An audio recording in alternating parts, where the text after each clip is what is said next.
कहानी की शुरुआत होती है मैग नाम की एक औरत को दिखाने से जिसकी जल्द डिवोर्स होने वाली है। इसीलिए वो अपनी बेटी के साथ कोई नया घर ढूंढ रही थी क्योंकि अब वो अपने हस्बैंड से अलग हो जाएगी तो ये लोग साथ नहीं रह सकती थी। आज उसने कई सारे घर देखे थे जो उसे खास पसंद नहीं आए, तो इसीलिए अब डीलर उसे एक काफी अमीर आदमी का शानदार बड़ा सा घर दिखाता है जिसमें हर तरह की सहूलत थी। पर क्योंकि वो अमीर आदमी मर चुका था तो उसकी फैमिली ने ये घर बेचने के लिए लगा दिया था, जो भी कम ही पैसों में। इसलिए जैसे दोनों माँ बेटी अंदर गए, इन्हें घर काफी पसंद आया, इसलिए वो लोग यही घर लेने का फैसला करते हैं। घर की हर चीज मैग को काफी अच्छी लगी, पर जैसे डीलर उन्हें तीसरे फ्लोर पर लेकर गया, वहाँ एक चीज देखकर मैग काफी सोच में पड़ गई। असल में यहाँ एक अजीब सा कमरा जैसे कोई बंकर होता है वो था, जिसे हम सेफ रूम या फिर लॉकर रूम भी कह सकते हैं, यानी किसी चीज को छुपाने के लिए इसका इस्तेमाल किया जाता है। अब मैग डीलर से पूछती है कि आखिर घर की मालिक ने ये कमरा किस मकसद के लिए बनाया होगा, जिस पर डीलर जवाब देता है कि जब घर का मालिक यहाँ पर रहा करता था तो उसके पास बहुत सारे पैसे हुआ करते थे, तकरीबन कई मिलियन डॉलर्स। इसलिए उसने ये लॉकर रूम बनवा लिया ताकि अगर कभी कोई खतरा आए तो इमरजेंसी की सूरत में वो इसे इस्तेमाल कर सके, और अगर उस पर भी हमला हो तो वो यहाँ आकर अपनी जान बचा सके। ये लोग अब अंदर आकर इस कमरे को भी चेक करते हैं जहाँ पर बहुत सारे टीवी लगे हुए थे, क्योंकि पूरे घर में कैमरास थे जिनकी रिकॉर्डिंग्स यहाँ चला करती थी। इसके अलावा दीवार के अंदर भी लोहे की दीवारों का इस्तेमाल किया गया था। गेट पर ऐसे रॉड लगाए गए थे जिनमें करंट दौड़ता था ताकि अगर कोई इसमें घुसने की कोशिश करेगा तो करंट लगने से उसकी मौत हो जाएगी। अब यहाँ एक चीज जो सबसे ज्यादा दिलचस्प थी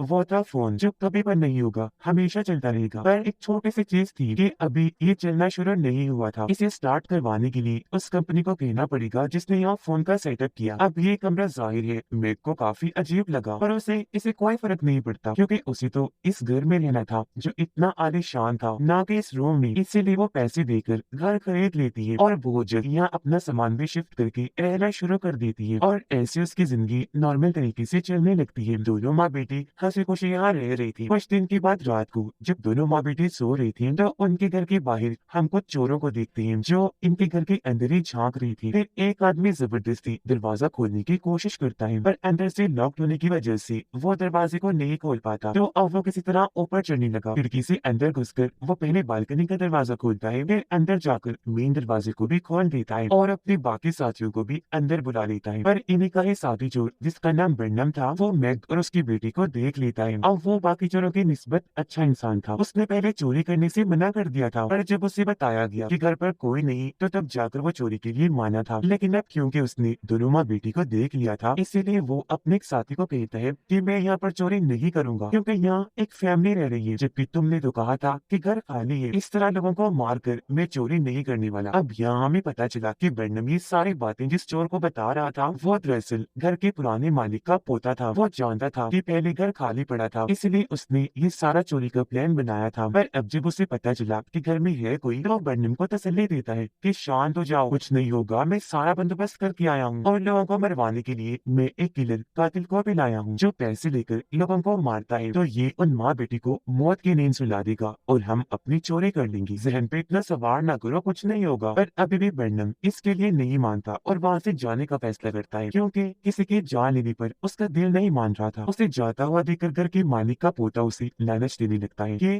क्या बेवकूफी कर रही हो, तुम्हें पैसे नहीं चाहिए, तुम्हें अंदाजा नहीं है कि यहाँ हमें $3 मिलियन से भी ज्यादा पैसे मिलेंगे। जो सुनकर अब बर्नम रुक जाता है क्योंकि उसे भी पैसों की सख्त जरूरत थी। अब आधी रात को मैग की आँख खुल गई, उसे वॉशरूम जाना था, जिसके बाद जब वो दोबारा सोने के लिए जाने लगी वो लॉकर रूम की लाइट जलाकर चेक करने लगती है। पर थोड़ी देर बाद जब उसकी दोबारा आँख खुली तो उसने देखा कि मैंने तो लॉकर रूम की लाइट्स ऑफ ही नहीं की, इसलिए वो लाइट बंद करने जैसी ही आई उसकी नजर टीवी पर पड़ जाती है, जहाँ वो ये देखकर काफी घबरा गई कि घर में कुछ चोर घुस आए हैं। वो डरी हुई जल्दी से अपनी बेटी के पास आई, उसे जगाकर चुप रहने का कहती है, फिर सारी बात बताकर यहाँ से ले जाने लगी ताकि वो यहाँ से भाग सके। और उन्हें जाता हुआ घर के मालिक का पोता देख लेता है, इसलिए वो भी इनके पीछे पड़ गया। लेकिन अब ये नीचे जाने के लिए लिफ्ट का इस्तेमाल करने लगी। मैग की बेटी बताती है कि हमें उस लॉकर रूम में चलना चाहिए, वहाँ हम महफूज रह सकते हैं। इस बात पर मैग मान गई और अब ये दोनों तीसरे फ्लोर पर आ जाती है। अब इससे पहले कि चोर भी इन तक पहुँचते ये रास्ते में कुर्सी रखी आगे बढ़ी। चोर इन तक आने ही लगे थे, ये जल्दी से उस कमरे में जाकर अंदर से दरवाजा बंद करके खुद को वहीं पर लॉक कर लेती है। दोनों ही काफी डरी हुई थी, उनकी समझ में नहीं आ रहा था कि आखिर ये लोग चाहते क्या है। अब उनके लॉकर रूम में जाने की वजह से मालिक का पोता काफी गुस्सा करने लगा क्योंकि जिस रूम में उन्हें जाना था वो लॉकर रूम ही था जहाँ वो $1 मिलियन